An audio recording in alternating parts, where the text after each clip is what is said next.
بس انا مثالي الاعلى اصاله. انا بموت في اصاله، بعشق اصاله، روحي اصاله. ليه هي بالذات؟ لانه انا شايفه انه ما تخلقش صوت مثل اصاله. اثنين صراحه. بشو بتشبهيها؟ عندي بشبهها شوي بصوتي. غني لها. كاركتيرها لما حكينا شوي على المسرح لما اجت، عندها شوي من الكاركتير تبعي. سو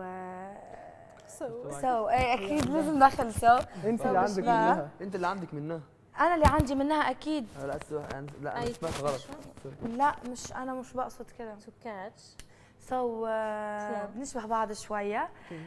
شخصيتها كثير حلوه وكثير انسانه مش عاديه يعني لما تكون معها فنانه كبيره مثل اصاله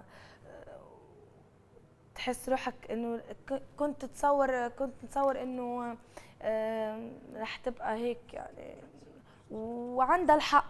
غني لها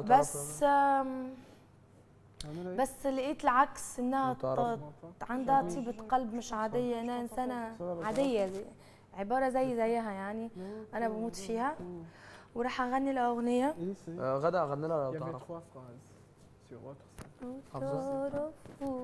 غني لها يا زينة الدنيا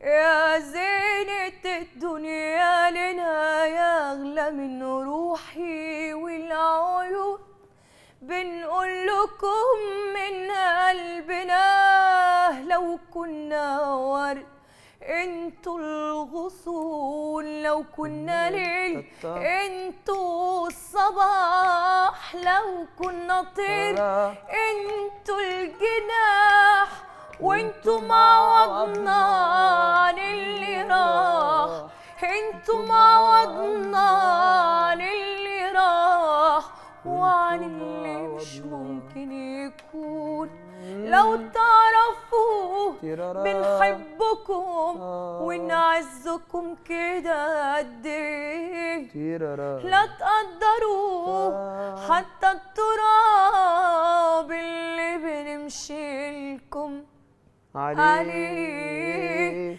الحب له أحوال كتير وحبكم أغلى بكتير، لأن ده الحب الكبير اللي ما فيهش ازاي وليه.